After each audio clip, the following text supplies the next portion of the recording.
네, 우크라이나 수도 키이우로 진격 중인 러시아군이 속도를 높이면서 도심 25km 거리까지 접근했습니다. 폭격을 뚫고 사선을 넘은 남성과 또 어머니를 다시 돌려보내야 하는 딸까지 교민들의 탈출 행령도 이어지고 있습니다. 네, 폴란드 현재 저희 특파원 나가 있습니다. 양동욱 특파원. 네, 우크라이나 폴란드 국경도시 프셰미실 중앙역에 나와 있습니다. 네, 러시아군이 우크라이나 수도 키이우로 점점 더 접근하고 있다고요. 네, 외신 보도에 따르면 러시아 대규모 지상군이 우크라이나 수도 키이우 도심 인근 25km 지점까지 접근한 거로 전해졌습니다. 키이우로 진격하던 러시아군 행렬이 오랜 시간 정체된 모습을 보여왔는데 다시 진격 속도를 높이는 거로 보입니다. 러시아군은 키이우뿐 아니라 체르니히우, 하르키우, 수미, 마리우폴 등 우크라이나 각지에서 격렬한 공세를 이어가고 있습니다. 민간 시설 피해도 계속되고 있습니다. 중부 도시 드니프로에 있는 유치원, 아파트, 신발 공장 등 민간 시설에 폭격이 이어졌습니다. 우크라이나 제2도시인 하르키우 외곽에 있는 정신병원도 폭격을 당했는데 당시 병원에 300여 명이 있었던 거로 전해졌습니다. 러시아군의 피해도 이어지고 있는 거로 보입니다. 우크라이나군은 러시아 29군 소속 안드레이 콜레스니코프 소장을 사살했다고 주장했는데요. 이 주장대로라면 이번 전쟁에서 사망한 러시아군 세 번째 장성급 사망자입니다. 전장에서는 폭격이 이어지고 있지만 양국 간의 협상의 문이 닫힌 것은 아닙니다. 푸틴 러시아 대통령은 루카센코 벨라루스 대통령을 만난 자리에서 협상에 긍정적인 진전이 있다고 말했습니다.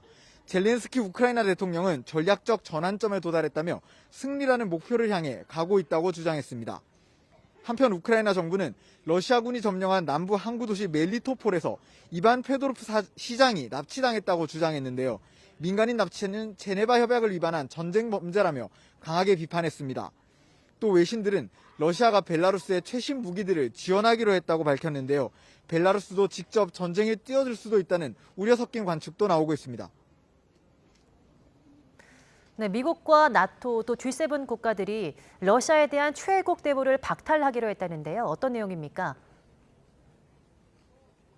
네, 최혜국 대우란 특정 국가에 다른 나라에 비해 불리하지 않은 대우를 해주는 것을 의미합니다. 무역할 때 최혜국 대우를 받은 상대 국가에는 가장 낮은 관세를 적용해야 하는데 여기서 제외되면 관세를 더 내야 할 가능성이 높습니다. 또 미국은 보드카, 수산물, 다이아몬드 등 러시아산 사치품의 수입은 금지하고 올리가르히라고 불리는 친푸틴 신흥 재벌에 대한 압박도 강화하기로 했습니다. 다만 바이든 대통령은 미국 및 나토 국가들이 러시아와 직접 충돌할 경우 제3차 세계대전을 의미한다며 전쟁을 막기 위해서 노력하겠다고 덧붙였습니다. 미국에 이어 유럽연합, EU도 러시아에 대한 최혜국 대우를 철폐하고 징벌적 관세를 부과하겠다고 밝혔습니다. 국제통화기금 IMF와 세계은행은 러시아의 회원 자격을 정지시키기로 했습니다. 네, 교민 2명이 추가로 입국하는 등 피난 행렬도 이어지고 있다고요. 네, 우크라이나 폴란드 국경에 있는 코르초바 검문소로 교민 2명이 추가로 입국했습니다. 우크라이나 수도 키이우 주변에 있는 체르니히우에서 제재소를 운영하던 50대 정천식 씨는 우크라이나군의 간첩으로 오해받아 폭행을 당했는데요. 조사를 마친 우크라이나군은 잘못을 인정하고 사과한 뒤 정 씨를 도왔습니다. 공장 주변까지 폭격이 가해지고 체르니히우가 심각한 피해를 입자 탈출을 결심한 정 씨는 우크라이나군에 도움을 요청했습니다. 우크라이나군에서 대피로를 알려주고 차에 기름까지 넉넉히 넣어준 덕분에 무사히 키이우까지 이동할 수 있었습니다. 이후 정 씨는 우크라이나 서부 도시 르비우까지 기차로 이동한 뒤 대사관 도움을 받아 폴란드로 탈출했습니다. 정 씨의 이야기를 직접 들어보겠습니다. 나가게 좀 도와달라. 길이 없으니까 그래서 저 종이에다가도 그려달라고 해가지고 그거 받고 기름 좀 가득 채워달라고 내 차에다가 그러니까 채워주더라고요. 그래서 결심한 게 혼자라도 나가보자. 17살 조현아 씨도 대사관 도움을 받아 폴란드로 함께 넘어왔습니다.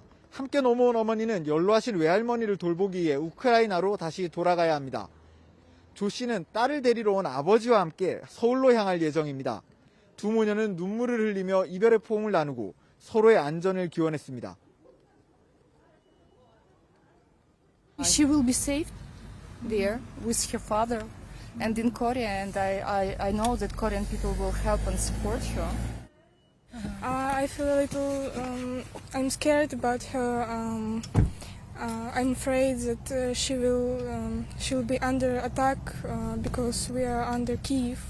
I want her to stay safe. 교민 2명이 추가로 탈출하면서 이제 우크라이나에 남은 교민은 30명 아래가 됐습니다. 이들 중 10여 명은 계속 우크라이나에 남겠다는 의사를 밝혔고 나머지 10여 명은 탈출 의향이 있는 거로 전해졌습니다. 지금까지 폴란드 프셰미실에서 YTN 양동훈입니다.